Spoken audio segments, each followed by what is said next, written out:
Émilie, il y a 75 ans, c'était la libération du camp de la mort d'Auschwitz. Tu as rencontré des personnes qui veillent sur cette mémoire, Émilie. Oui, exactement. C'est des citoyens. Ils sont volontaires, bénévoles et ils surveillent les cimetières juifs pour éviter les profanations. Je suis allée en Alsace où en un an, en fait, il y avait eu 3 profanations de cimetières qui avaient été recouverts d'inscriptions néo-nazis.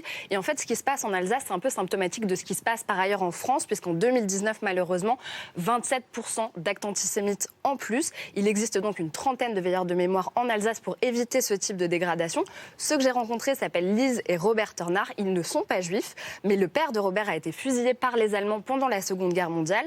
Celui de Lise, lui, fabriquait des faux passeports pour les évadés français. C'est donc très naturellement que depuis 40 ans, ils surveillent le cimetière juif de Winsenheim depuis leur maison qui est juste en face.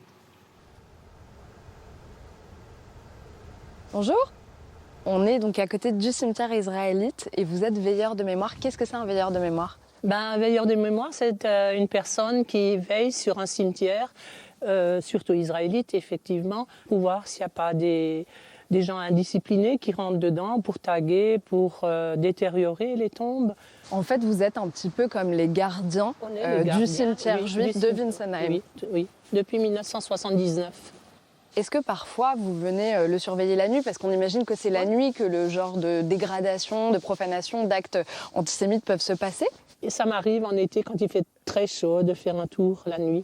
Et alors, on a de la chance qu'il y a les lampadaires qui viennent un petit peu à l'intérieur. Donc vous surveillez aussi depuis chez vous la nuit parfois ? Chez nous, quand on se lève, tu jettes forcément un coup d'œil dehors. Oui. Alors. C'est rentré dans notre façon de vivre.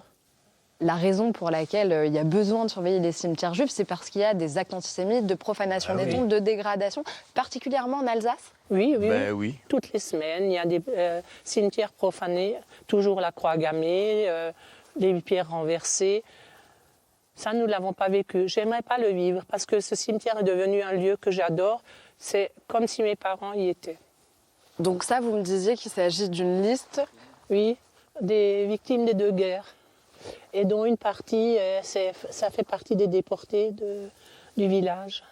Oui, c'est ça. Donc en fait, un cimetière, c'est un lieu d'histoire. Quand on s'attaque à un cimetière, on s'attaque à un symbole, en fait. Oui. Ici en Alsace, nous avons un lieu de déportation, le Struthof, qui était un lieu terrible, comme Birkenau, Auschwitz et tout ceci.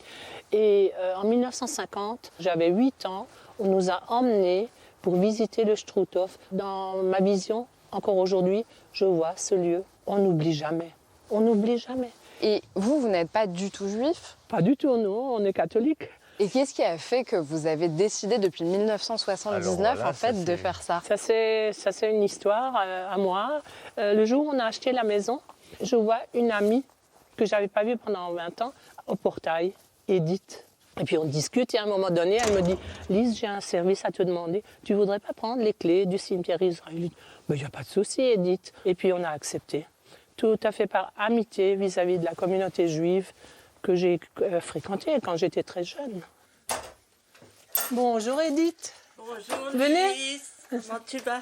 C'est ma copine d'enfance. On a fait les 100 coups ensemble. Et bien maintenant qu'on est devenus adultes, on ne fait pas les 100 coups, mais on s'entraide. Ils ont un Vasidas en haut de la chambre.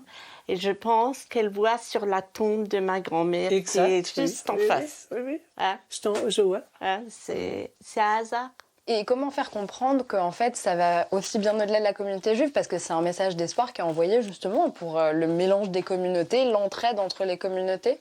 C'est important ça, justement. Il faudrait que tout le monde comprenne ça, qu'on soit juif, chrétien, catholique, protestant, musulman. Si tout le monde s'entendait, ce serait merveilleux, non ? Donc c'est une très belle initiative. La prochaine étape de cette démarche, c'est d'aller dans les collèges et les lycées pour parler de ce qu'ils font aux jeunes et surtout pour peut-être les pousser à devenir eux-mêmes veilleurs de mémoire, parce qu'en fait, les derniers auteurs de profanation qui avaient été identifiés en 2015 étaient des adolescents. Et il y a une étude qui est parue la semaine dernière qui dit qu'en fait, 25% des moins de 38 ans ignorent complètement l'existence de la Shoah. Est-ce que vous pensez qu'on a tous un rôle à jouer, que ça va bien au-delà de la communauté juive dans la transmission de cette histoire-là ? De comment on en parle aux jeunes générations ? En tant que personne Bien sûr. Tout le monde, oui, j'imagine, oui, bien sûr. En tant que père de famille aussi, moi, j'ai toujours fait très attention avec la mère de mes enfants qu'ils soient dans des écoles mixtes, ou ceux qui mélangés avec plein d'origines, plein de religions. Comme vous, déjà, vous voilà, êtes moi je suis un le fruit de mélange plein d'origines. de. Oui, exactement. Et donc c'est pour moi très important qu'ils aient ça. Je pense que c'est surtout l'éducation des enfants. Après, c'est très beau ce qu'ils font, c'est magnifique. En même temps, c'est triste de devoir garder un cimetière pour pas qu'il soit profané. Quand on y pense, c'est terrible. Ouais, je pense que c'est l'éducation des générations, c'est là que ça se passe en fait.